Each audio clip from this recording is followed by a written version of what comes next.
this settlement, there is approximately $25 million of new benefits for our student athletes. Keep in mind, that is all new expenses with no revenue attached to it. So that is where the LLC has been super important for us to be able to come along, have them come alongside us and say, okay, there's $30 million of expenses spread out over 23 sports, trying to find a way to make that work. But yeah, we've got those 6 aligned, and that doesn't mean that in the future that others we won't be able to do something. That's why not having hard numbers for each of our programs, now we can move, okay, maybe this year this team doesn't need quite as much, we can go help someone else over here. And we think that's an intelligent way to do that. You know, we're in the first month of this thing, literally the first month. For anybody to sit in front of a group and say, I've got all the answers after 4 weeks, good for you. Good for you. I mean, I don't know that we've talked about a decade's worth of change that has happened in the last 6 to 10 months of college athletics. The change that has occurred has been massive. We don't even have a governance structure in place, really, to be honest with you. So you're asking people to say, hey, this is absolutely the highway or the pathway we're supposed to go down. I don't think that's a reality in anybody's world. There's going to be a clunkiness to it and a getting started piece to all of this, and hopefully the waters will smooth a little bit, but it is going to be a little bit clunky at the beginning. You have coaches coming out and saying the NIL piece of NIL Go is not working. You have others saying it's working fine. It's working fine. You have the revenue cap is working this way. Really? So everyone's in the weeds and everyone understands exactly what's going on. I've been in the middle of those conversations for 10 months, 12 months, and it's a lot.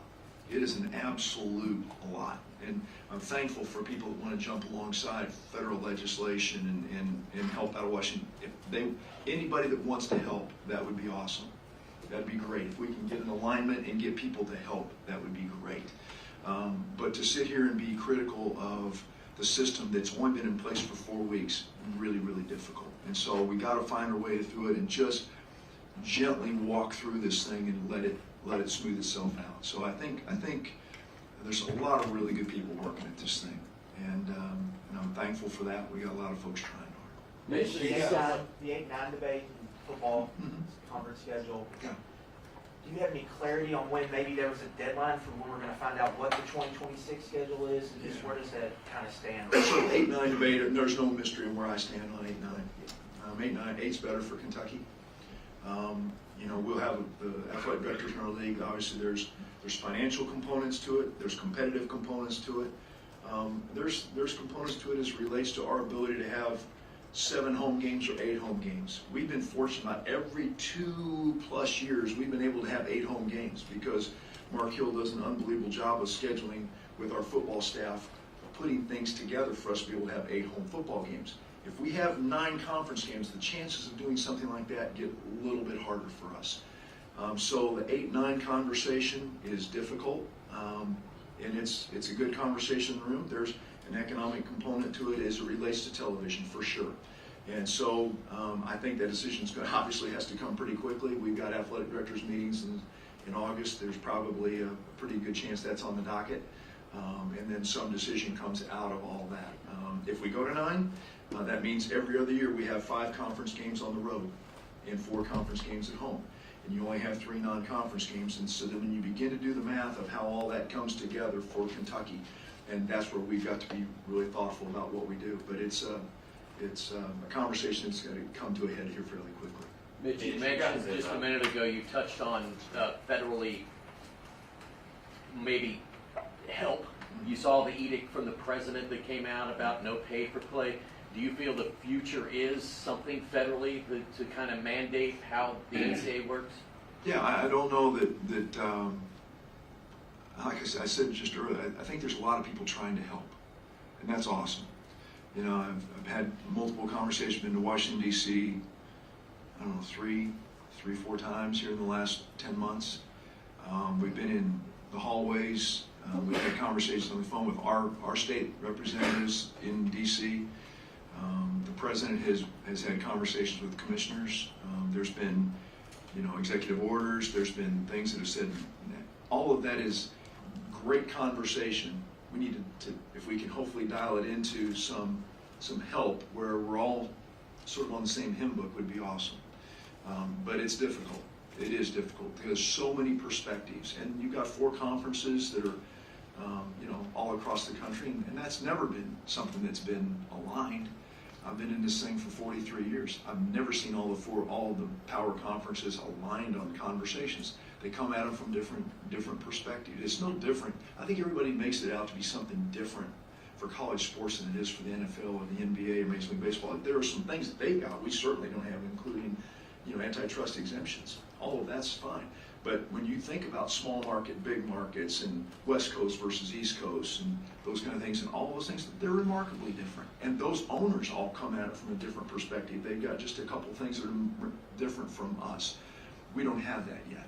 And maybe over time it gets to that spot where we have some of that help. But it's, the essence of college sports is uniquely different than it is anywhere else in anything else. We provide Olympians for our countries and for other international countries. We provide opportunities for women's sports that are uniquely different than anything else. And you can argue there's other professional sports leagues. There's nothing that has the visibility, the competitiveness that college sports does for women's sports. You look at what we've done for the sport of baseball. Although very few schools make money in baseball, the platform of college baseball is remarkable. And it's all fed through the lens of the Southeastern Conference, the Big 12, the ACC, and then how we bring all of that together is really, really important. And so we don't want to lose that. I'm disappointed that we had 675 student athletes last year on our rosters. We're going to be down to about 525, 530. We lost 145 kids for our program. That breaks my heart. Those are 145 kids that had a chance to come in and experience a locker room and go do some really, really cool things in life. They might not have been NFLers or NBAers or WNBAers. They might not be, but they had an opportunity to be in a locker room and experience that. That disappoints me. But having said that, I want to make sure we preserve the 23 sports and the 500 we've still got left in our program, and we grow them as best we possibly can. Mitch, at what point would it be better just to, instead of federal legislation, just to have a collectively bargained agreement in place? And I know it's on the level of professional sports, but it seems like we're in that territory now. I think there's lots of state pieces to that are really difficult for everyone to get past. You've got state laws. We've got to get all of our states talking at the same time. We don't need one state walking off and going set a set of rules and then having some other state saying competitively, I can't allow that state to go do that. I'm going to go do my own thing over here. We sort of got that going on right now. We need everyone to sort of say, okay, we're all going to be in the same space to start with. And I don't think we can get to the space you're talking about if we don't have that to begin with. So we're going to have to find some continuity in those conversations. Mitch, Yeah, Dick. you've been at this for a while, as you said. You spend most of this time here talking about legislation and budgets and NIL and the portal and all that. And you got into this line of work for whatever reason, but I can't imagine this is what you signed up for. You got coaches walking away, established coaches walking away, because this is the most tumultuous time really in the history of college sports. I'm just curious, what keeps you going? Yeah, I think it goes back to, the piece for me when I walk into a room with our student athletes, and they're getting ready to compete. I love that. I had a chance to go to 3 to 3.5. I watched some individual workouts yesterday. I went to football practice and had a chance to go watch our 2 basketball teams work out for a bit yesterday. That's all you do, right? Walk around and go to practice. That's all we do. But I wanted to see our kids compete because that is a reminder for me as to what's important in what we do. I go back to my conversation about that couple that we visited. That's the reality. We were getting ready to play Duke in basketball the following Tuesday when I met them. She goes, we play Duke on Tuesday. Said, really? Wow, that's good to remember. And I say that because that's the special part about what we have in college athletics. A unique ability to walk into a room with young people that love what they play. And I love that. And I love watching kids get their degrees who we maybe didn't think could get a degree. And I can list tons of them that walked across the stage and got a degree. You say, well, that's really nice, Mr. Barnhart. That's a wonderful thing to say. It's true. I find joy in that. I find joy in the winning, not in the losing. I find joy in the winning. There was one of our coaches had a competitive practice session and was reminding everybody it is about winning.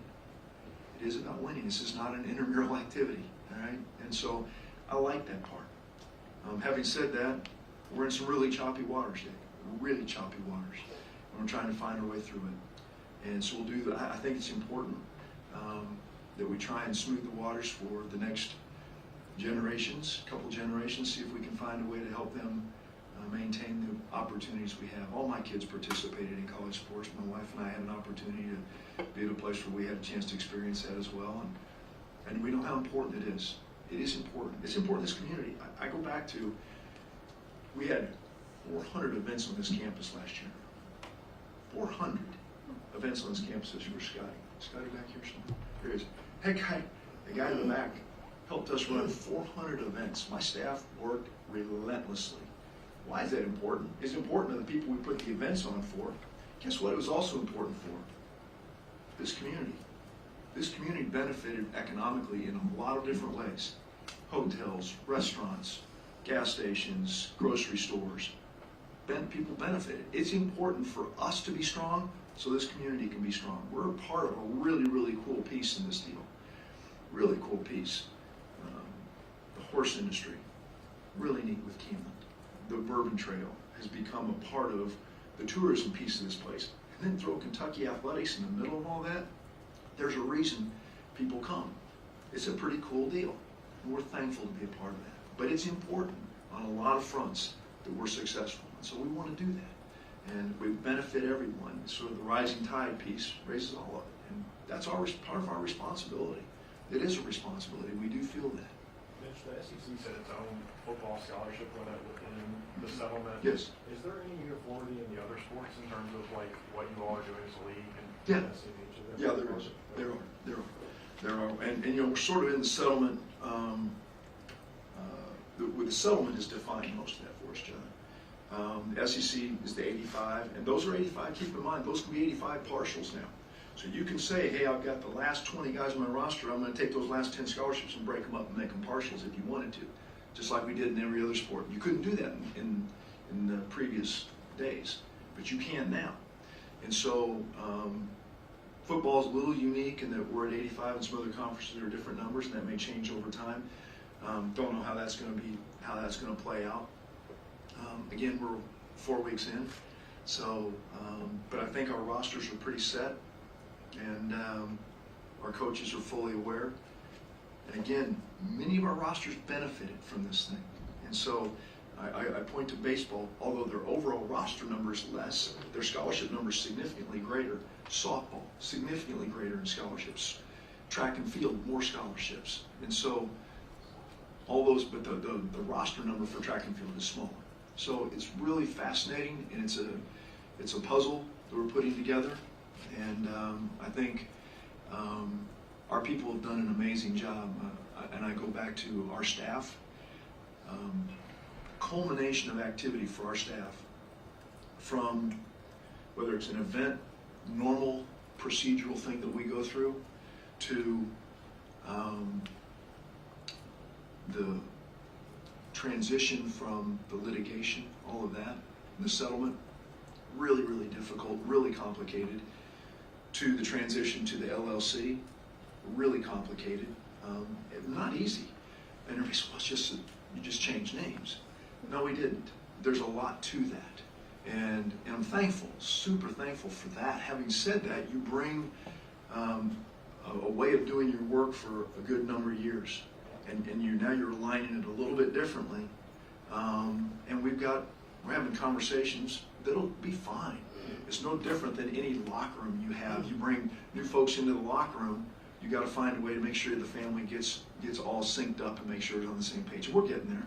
We're getting there as thankful for Dr. Monday and his staff and my team, but it's been an awful lot the last 6-8 months, and I'm really, really, really proud of our group, our K-Fund group, the fundraising efforts that they've had, incredible.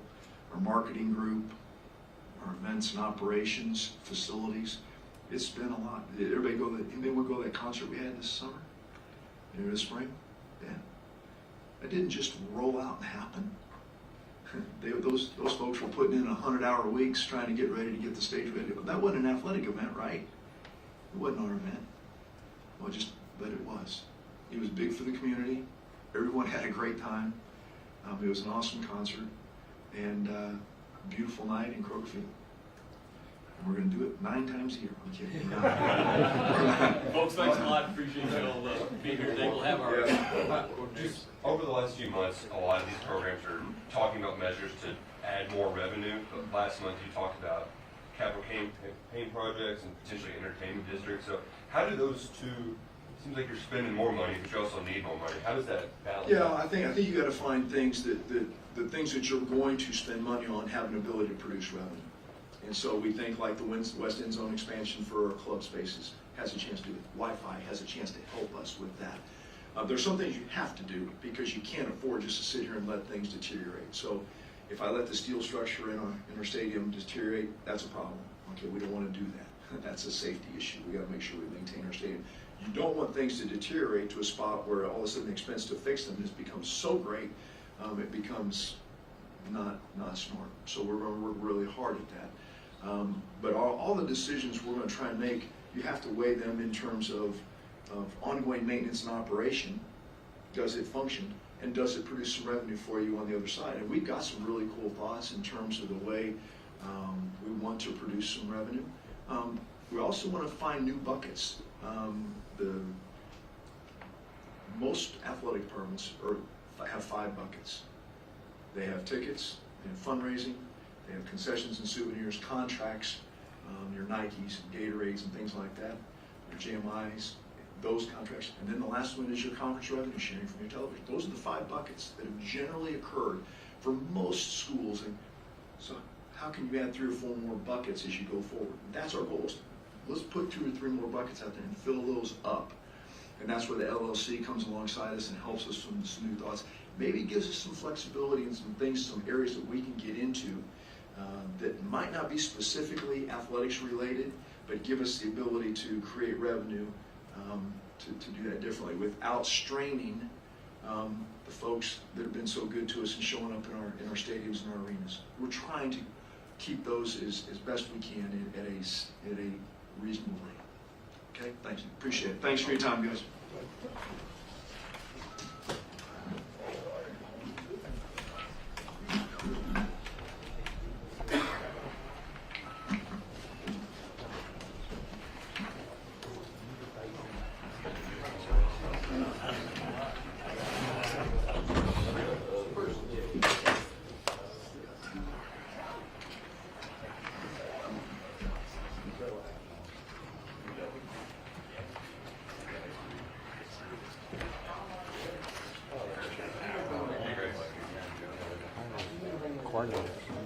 Bush and Brown. And,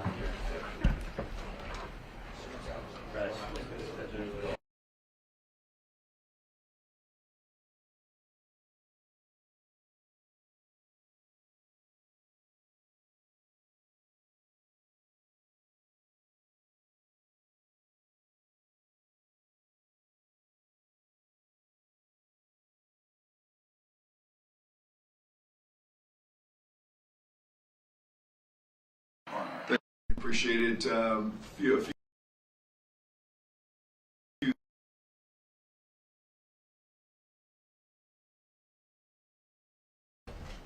Coach White entered his 8th season on the UK staff, 7th as defensive coordinator.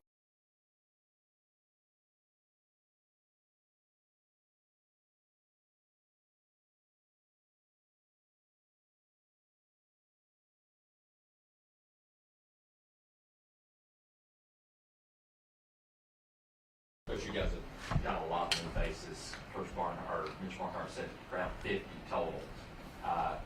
Just talk about what you're seeing early on in camp from these